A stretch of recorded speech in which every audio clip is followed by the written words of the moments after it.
Estoy, como siempre, muy bien acompañado por Isabel Revuelta. ¿Cómo estás, querido? Bien. Y mi querido amigo Alejandro Rosas. Aplausos. Y nos encontramos en el Centro Cultural Elena Garro de Educal, del Fondo de Cultura Económica, aquí en pleno corazón de Coyoacán, en la calle de Fernández Leal.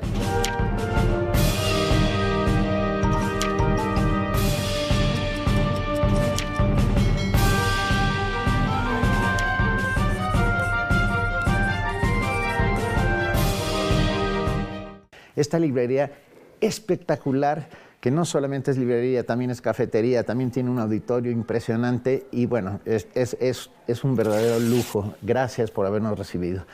Y como se llama Centro Cultural Elena Garro, ¿de quién creen que vamos a hablar? De Elena Garro. De Elena Garro, por supuesto. Oye, pero sí, antes propiamente de hablar de nuestro personaje en esta ocasión, sí, yo quiero dar un reconocimiento porque es una gran librería, la arquitectura, la manera en cómo está dispuesto todo. Acabo de conocer contigo el auditorio, es una maravilla. Yo creo que aquí tendremos que hacer algo padre, presentaciones. Me parece que es espectacular, además con una arquitectura muy, muy moderna, muy como ensamblada dentro de lo que es la arquitectura del siglo XXI, de espacios, de luz, y además como en un ambiente natural, ¿no? O sea, árboles por aquí, árboles por allá. Precioso, precioso. Sí. Y yo como coyoacanense, cuando la abrieron, fui muy feliz porque justo este centro cultural resume eso que es digamos, esta villa cultural de Coyoacán. He venido a escribir, he venido a tomar café, he tenido el gusto de presentar un par de veces a compañeros, presentar sus libros aquí en este auditorio. Verdaderamente tiene esa vibra y esa... yo no sé si ustedes recuerdan el mítico Parnaso, sí, que claro, estaba en el centro de Coyoacán. En la mera esquina. En la mera esquina. Entonces tiene ese sabor, esa tradición cultural de Coyoacán y de sus librerías. Además, es una de las mejores surtidas en cuanto a librerías. Así que, bueno, estamos rodeados de cosas maravillosas para hablar de un personaje único. Un personaje único, vilipendiado, invisibilizado, sí, tratado mal por terios y troyanos, sí, discriminada. La verdad es que la historia de Elena Garro da para mucho que contar. Y sabes que yo creo que el mejor adjetivo es invisibilizada, ¿no? O sea, creo que por todo lo que representa ella y todo lo que representó, la fueron haciendo a un lado. Pero desde luego yo creo que, bueno, hay quienes dicen, algunos críticos, que la señalan que después de Sor Juana Inés de la Cruz es la máxima escritora mexicana. No sé si a esos niveles tú que conoces más de literatura, pero independientemente, digo, ese tipo de rankings o comparaciones, pues nunca son buenas, pero desde luego sí entra como una de las escritoras más importantes en la historia de la literatura mexicana de todos los siglos, ¿no? Sí, absolutamente. Sin lugar a dudas. Y tenemos frente a nosotros, aquí, justo aquí, tal vez su novela más señera, por llamarlo de alguna manera, Los recuerdos del porvenir, que muchos hablan de el inicio del realismo mágico. Hace algunos años, hace 7 años, se publicó una de sus obras, no voy a decir ni la editorial ni dónde fue. ¿Cuál es la editorial y en dónde fue? No, porque es horrible lo que sucedió. Porque le pusieron un cintillo dramático, que decía, y no voy a decir tampoco los nombres, pero decía, esposa de, amante de, inspiradora de. Y es terrible. Terrible, en vez de hablar de Elena Garro, la espectacular escritora. Que fue. Tuvo la poca fortuna de nacer en una época en donde su talento, su sensibilidad no fue apoyada, deja tú por las mujeres, eso fue a principios del siglo XX, ya nace en 1916, pero cuando muy jovencita, tiene es nutrida por la biblioteca del padre y es nutrida por todo lo que vive en Iguala. Padre español, que después será una cruz para su vida también, sí, que eso es lo que no puedes comprender en nuestro país. Pero muy arraigada a México porque se van a vivir muy jóvenes a Iguala y es ahí donde ella empieza a escuchar esas raíces y esa historia mexicana, prehispánica y española, mezclada, mestiza, y se nutre. A mí me recuerda un poco esa niñez que tuvo que tuvo Leonora Carrington con la nana galesa que le contaba los mitos y las leyendas. Así le sucede a Elena, le cuentan esas historias y esas leyendas mexicanas, y empezará a tener una vida propia como escritora, pero tiene, lo que les digo, la desgracia o la fortuna de haber conocido muy joven a un muy talentoso pero egocéntrico Octavio Paz. Y esa será una ruina. Pero fíjate que yo creo que además de lo que encuentras en su literatura, en sus escritos, en toda su historia desde la perspectiva literaria, representa también como esa mujer oculta, esa mujer o ese tipo de artistas, mujeres, que, imagínate, tiene 20 años en 1936. Una sociedad que está saliendo de la revolución para transitar apenas muy lentamente hacia un universo urbano. Se va a Iguala, está en Iguala, una Iguala que seguramente era un pueblo rascuache en ese entonces, como era la mayor parte de México hasta que viene el periodo de la industrialización a finales de la década de los 40. Entonces, por un lado eso, luego un padre, como dices, que no ayuda como generalmente sucedió con los padres de esas épocas con las mujeres. Yo creo que sí vemos también ese reflejo de lo que tuvo que enfrentar ella como mujer, y además una mujer que pues, es atípica porque, digo, quizá las mujeres en esa época buscaban rápidamente ser una secretaria, alguna actividad de ese tipo, a las que podían aspirar a trabajar. Pero imagínate que tú llegaras en tu casa, hola pap, quiero ser escritora, pues obviamente te iban a decir, vete a la cocina. Sí, tiene la suerte de irse a estudiar la prepa en la Escuela Nacional Preparatoria en San Ildefonso, ahí en el centro, que es donde conoce al poeta. No voy a mencionar tampoco al poeta, hoy estoy bastante... Yo ya lo mencioné, ya pero lo bueno. sé, pero bueno, porque lo importante es Elena Ella, Garro. claro. Y se casa muy pronto con él y se va en 1937 y de ahí viene... 21 años. Con Sí, 21 años. A este congreso de escritores, ¿no? Es importantísimo porque se llama el Segundo Congreso Internacional de Escritores para la Defensa de la Cultura, que sucede en Valencia, en Madrid y en Barcelona. Entre otros estaban Alberti, André Malraux, Silvestre Revueltas, Nicolás Guillén, muchos, Juan de la Cabada, entre otros, y van a defender a la República Española. Sí, 37. Está en plena guerra civil. Empieza la guerra, claro, y les toca. Esto le da a ella una visión del mundo distinta, importantísima, la hace crecer en todos los sentidos. Escribe este libro, Memorias de España, en 1937, donde cuenta cómo se sucedía el Congreso. Lo llamaban el Congreso Internacional Antifascista, así para contarlos cortos, ¿no? Y conoce a todas estas personalidades, ya casada con este poeta. Que fue complicado, porque en realidad no es que ella haya asistido como una protagonista, y eso es lo que con el tiempo lo va a ir logrando con su trabajo y con su tenacidad. En unas libretitas y en unos diarios apuntaba cosas que veía de todos esos personajes.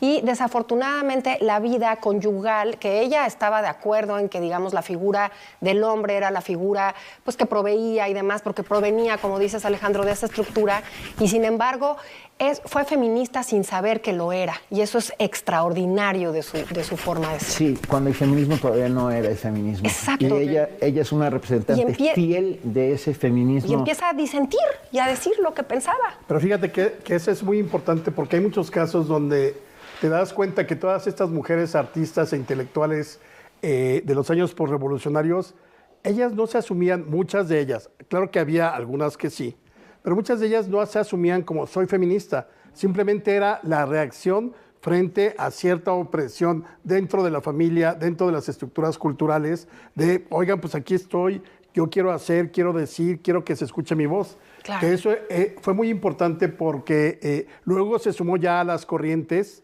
propiamente feministas, pero la idea de este feminismo no es que todas ellas nacieran, voy a ser feminista y defender los derechos, simplemente fue la necesidad imperiosa de ya no sentirse asfixiadas dentro de ese entorno. Entonces, imagínate, como decía Benito, pasas de Iguala a la Ciudad de México, ese monstruo increíble, San Ildefonso, que era un semillero de pues, los grandes intelectuales del siglo XX, pasaron por ahí, o la mayoría, y de ahí a España. O sea, vas de lo muy local a lo muy universal. Absolutamente. Entonces, obviamente, a los 25 años se le voló la cabeza, en términos de lo que quería contar y de lo que quería decir. Y de las digamos, a los que quería defender, las banderas por las que iba a luchar siempre, las que iba a decir que fue siempre incómoda su opinión. Ese es el problema. Siempre. Que entonces se va de un lado, que esa intelectualidad postrevolucionaria, que además se adhiere muy bien a ese estado postrevolucionario, se vuelve, digamos, la crema innata, y ella no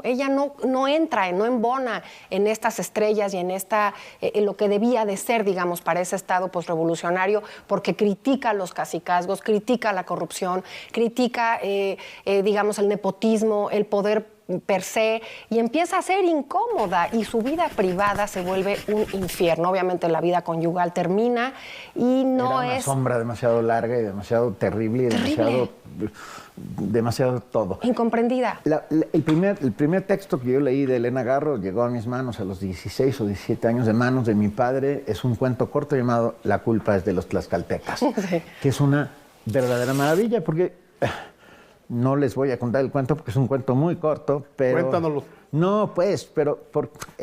rápido. Es una chica que va en un viaje con su hermana o su tía, no recuerdo eso, pero bueno, y de repente se quedan sin gasolina. Y ella, en ese momento sola, en medio de la nada, en un puente, no sé qué, se traslada al siglo XVI. Y de alguna manera la Malinche tiene que ver con todo. No les cuento más, pero bueno, es una verdadera joya y sin duda uno de esos principios del realismo mágico, del cual después sería absolutamente contado por Juan Rulfo, por García Márquez, por este México que está lleno de realismo mágico. Totalmente, y esa es una parte muy importante, porque cuando es madre muy joven, tienen una hija, Octavio Paz y ella, se llama Elena Paz, y se dedica a la hija, y sin embargo sigue escribiendo. Ahora, tiene una salud quebrantada. Elena siempre sufrirá problemas de salud, tuvo una mielitis grave, que es cuando escribe durante meses que estuvo en cama, Los recuerdos del porvenir. Y dicen los analíticos que más, sí, es verdad, hay muchísimas referencias, porque ella escribe en 1952 esta novela, recibe el premio Villaurrutia por esta novela, y después que salen todo este boom, que además leí un texto de Guadalupe Nettel, una escritora actual que la revisa, donde hace un análisis, eran puros hombres, ese boom latinoamericano, no llaman a Elena para nada. Incluso le hacen una leyenda negra en vida. Ella vive exiliada, se va a 20 años de México, y esta novela no se recupera sino hasta los años 80. Cuando salen estos famosos ejemplos del realismo mágico, que además una mujer, la catalana Balcells, el apellido. Carmen Balcells. Balcells, es la única. Agente literaria. Agente literaria. Pero en alguna ocasión le entrevistan y le preguntan, ¿pero usted también por qué no formó parte de este boom latinoamericano y de este realismo mágico? Y ella sentía que era una etiqueta comercial, que era más allá, porque vuelvo a Leonora Carrington, ella nació, ella bebió ese realismo mágico cuando estaba en Iguala. De hecho, el pueblo donde se sitúa la novela es Ixtepec, que no es otra cosa que Iguala. Pero fíjate que también, en cierto modo, sí es una etiqueta el realismo mágico, ¿no? Sí. Tuvieron que encontrar un concepto para poder tratar de explicar. Se llamó de otra manera al principio, lo real imaginario. Fíjate. Mira. Ya ahorita hoy todo el mundo sabe de qué se trata o a qué se refiere el realismo mágico.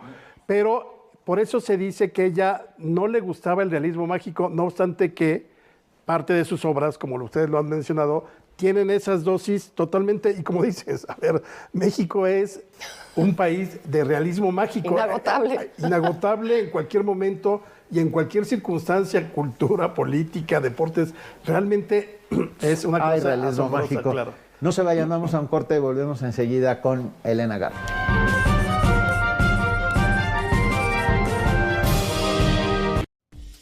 México cuenta con más de 500,000 de tiendas de abarrotes que atienden a 81 clientes diarios, con un promedio de venta de 47 pesos, lo que significa aproximadamente 4,000 pesos al día. Sin embargo, el 42% de estos establecimientos no usan herramientas digitales.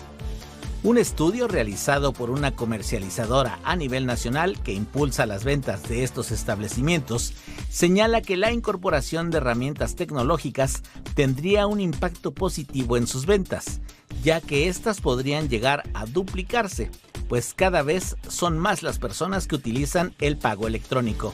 Sin embargo, aún es necesario realizar un ejercicio de concientización entre los propietarios, pues aún existe cierto rechazo a la idea de incluir elementos tecnológicos en sus operaciones de rutina.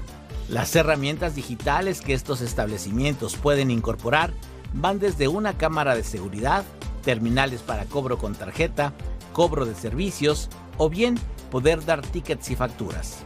Algunas de las ventajas al digitalizar las tienditas son mayor alcance y visibilidad, aumento de ventas, mejora en la interacción con clientes y acceso a nuevos mercados.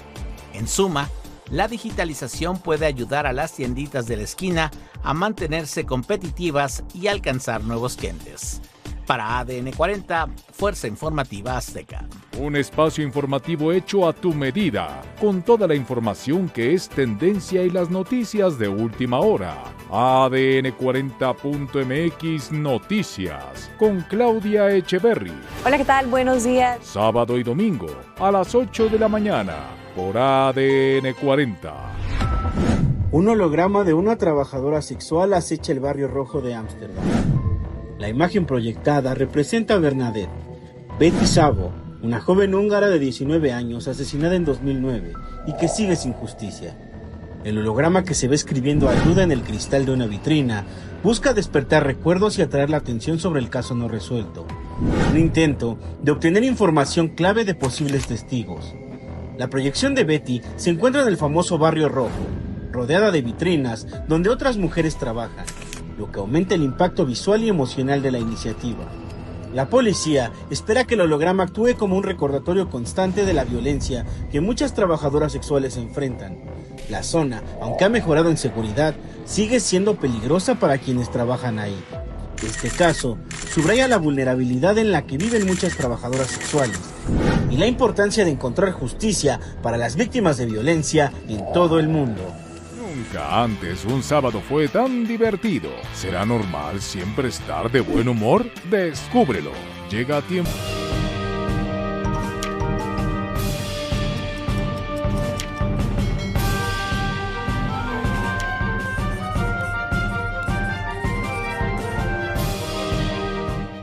Milita en algún momento con la Liga de Escritores y Artistas Revolucionarios, muy corto tiempo, pero el 68 será un momento que marca para siempre su vida. Hace ciertas declaraciones un poco, no sé cómo llamarlas, la tachan de anticomunista, entonces por lo tanto se ponen en contra de ella todo el movimiento, pero también se pone en contra de ella el gobierno. Ella siente que es espiada constantemente. La tachan de loca. La tachan de loca. Es terrible porque de verdad vive una vida perseguida, asalto de mata, sintiendo que todo el mundo, que hay una especie de complot o de conjura en contra de ella. Y es la verdad lamentable porque pudimos haber tenido mucha más obra de Elena si no hubiera tenido que sufrir todo lo que sufrió. Y fue una gran dramaturga, fue una mujer que también escribió teatro, escribió poesía. Escribió poesía, cosa que yo acabo de... Maravillosa, sí. Claro, empezó escribiendo poesía. Ahora, esta mala ubicación, que porque no estuvo en el club de los famosos, no estuvo del lado de los que tenían, digamos, ese apoyo gubernamental absoluto, al contrario. Y sin embargo no se deja callar, sí se va de México, pero sigue escribiendo. Ahora, hay una parte terrible de su vida cotidiana, no sentía que valía la pena mucho su obra, incluso hay mucha obra de ella perdida en las mudanzas, ella la rompía porque no se sentía del tamaño siendo muy joven. Ya después con los años va agarrando esta seguridad y esta maravilla de haber escrito. Le pasó también a Rosario Castellanos en ese siglo, ¿no? Que en esos momentos no eran como ahora reivindicado su trabajo, ¿no? Oye, y ahorita que hablabas de dramaturga, tiene por ahí una obra, si no mal recuerdo, de Felipe Ángeles. Claro, tiene una obra sobre Felipe Ángeles que es maravillosa, por cierto. Le encanta la historia, la domina al derecho y al revés. Entonces, pero pasa. Perdón, a mi sustituta en el tiempo, la poesía de Elena Garro, editado por Gedisa, con una edición, estudio preliminar y notas de Patricia Rosas Lopategui, salió tan solo el año pasado, en junio de 2024, y, si me permiten, un pequeño poema de Elena Garro para los que no sabían que escribía poesía. Se llama Mamá, ¿no me oyes? Mamá, ¿qué no me oyes? Nadie me oye en este pozo. No me oyes porque no llamo a nadie, ni oigo a nadie. Solo escucho el hilo de su voz. La tuya no es la que busco. Estoy en medio de la noche, a ciegas, sorda y sin olfato, aprisionada en este pozo. Mamá, lánzame una cuerdita.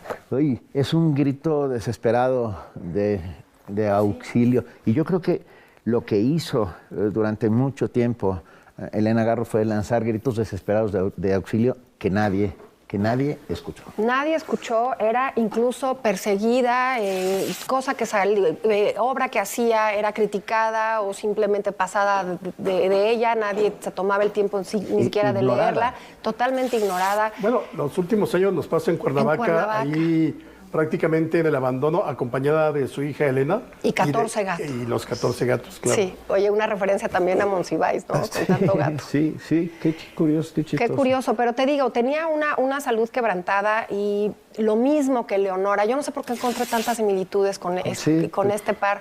También de una sensibilidad que tachaban de locura, por no caber en ese cartón y en esa caja que le decían a las mujeres tienen que ser así, las escritoras tienen que ser así, las acompañantes de los grandes tienen que ser así. Y ella rompía todas esas cajas. Pero es que, exacto, si pudieras hacer una especie de ejercicio como el que hizo Luis González y González con los liberales del 19 en aquel maravilloso libro de historia que se llama La Ronda de las Generaciones y que te va poniendo los orígenes de cada uno y entonces te das cuenta que hay muchas similitudes entre todos ellos, ¿no? Tendríamos que hacer algo similar con todo este tipo de escritoras y artistas mujeres, porque seguramente comparten muchas de las mismas problemáticas de esos años, ¿no? El machismo a ultranza y un machismo intelectual que creo que muchas veces podía ser peor que sigue existiendo. Sí, por supuesto. El canon occidental de la literatura, este libro de referencia, tiene a 4 o 5 mujeres. Es impresionante cómo fueron invisibilizadas. Ha habido un trabajo de recuperación de la obra, no solo de Elena Garro, sino también de otras muchas. María Luisa Puga, otra grandísima escritora. Nelly Campobello, una de las escritoras de la Revolución, con su novela Cartucho, que es una joya. Fíjate, o sea, es un género literario totalmente la novela de la Revolución y siempre terminas con Rafael F. Muñoz, Martín Luis Guzmán, Mariano Azuela, que desde luego fueron grandes, pero allá perdida, de pronto, cuando ya pasaron todas esas novelas y se habló de ellas, sale Nelly Campobello. Que es lo que más me gusta de todas esas. ¿eh? Que siempre nos lo has dicho. Ahora, no es que no hemos estado las mujeres presentes, es que no se visibilizaba el trabajo. No. Incluso Guadalupe Nettel se atreve a decir, y creo estoy de acuerdo con ella, que Juan Rulfo, con sus novelas, con Pedro Páramo y Los recuerdos del porvenir de Elena Garro son las 2 grandes novelas mexicanas del siglo XX. Es increíble que no se tengan en radar los trabajos de estas mujeres, pero no nada más no se tenían en el radar, sino eran vituperadas. Sí. Nadie se podía atrever a hablar bien de Elena Garro, porque entonces le tocabas a ese, voy a decir el grupo, es el grupo Vuelta, el grupo Nexos, todos esos grandes intelectuales que además en los 90s tomaron otro auge, y sin embargo el siglo XXI, la gente joven está, porque ya llevamos 25 años del siglo XXI, está recuperando el trabajo de Elena Y ya no Garro. es tan joven la gente. No. Bueno. Huberto Batis, Sí. crítico, escritor, fundador de magazines literarios importantísimos, decía que el nombre de Elena estaba envenenado, que era imposible no decirlo.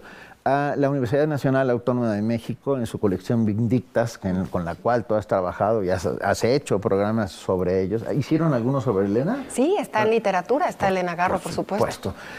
La colección Vindictas de la Universidad Nacional Autónoma de México recupera muchos de estos textos de estas mujeres que fueron, invisibilizadas. Y hay un trabajo de recuperación del feminismo del siglo XX importantísimo. Y hay un montón de estudios al respecto que creo que vale la pena tenerlos a la vista. Por supuesto. Y están aquí, en esta librería. Es muy triste la historia, como el amor en ellas, ¿no? Igual que Rosario Castellanos. También. O sea, la relación con Guerra. Ya. Yo no quería decir nombres.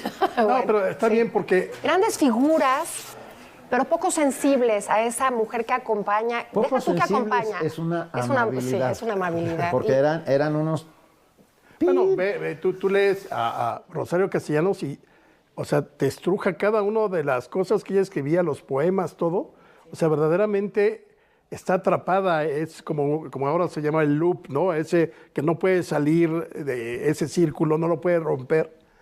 Y ves que están sufriendo, pero la manera en que logran sacar la frustración y el dolor y la tristeza es con la literatura. Con la literatura, claro. Hay una línea que yo recuerdo de Elena Garro que me acompaña, que está en alguno de mis libros, que ella dice, no sé quién soy con los ojos cerrados. Que habla mucho de los ojos cerrados los tenían los demás. El alrededor tenía los ojos cerrados al trabajo impresionante. Los recuerdos del porvenir es una novela que de verdad hay que leerla, hay que recuperarla, hay que tenerla junto a nosotros porque a mí me parece maravillosa. Y tengo una pequeñísima anécdota. Se filma la película algunos años después, en los años 60, y aparece una habitación muy bonita, pintada, medio barroca, de madera, que por azares del destino acaba en casa de mis padres, esa habitación. Entonces, era la habitación de los recuerdos del porvenir. ¿A ella no Qué la conociste en persona? A ella no la conocí en persona, no. Bueno, porque además fue una mujer que, obviamente, los embates de la sociedad, los embates del gremio, los embates de la vida, los embates de su propia salud, la van haciendo una especie de ermitaña, porque también lo fue. Y entonces se hacía todavía más grande esa leyenda negra y era una mujer casi que intratable. No es verdad, era una sensibilidad muy, muy, muy grande la que emanaba de ese ser que no se entendía. Tratemos de entender, un siglo XX, por un lado, las mujeres tenemos ese derecho y esa decisión. Sí quiero ser madre, quiero ser esposa, pero no por ello voy a ser la que acompaña nada más, o la que ya no me dejan escribir. No terminó, se casa y no termina. Estaba estudiando filosofía y letras en la universidad. En esos años no termina, ve trunca su carrera, pero por otro lado, esa disyuntiva y esas decisiones que hoy por hoy ya no se tienen que tomar en la vida de las mujeres, y ella sí fue víctima de esto toda su vida. La obra se recupera. Yo lo primero que leí de Elena fue Memorias de España en 1937, sí. Y me gustó muchísimo porque es una verdadera corresponsal, ve cosas que no están viendo los demás.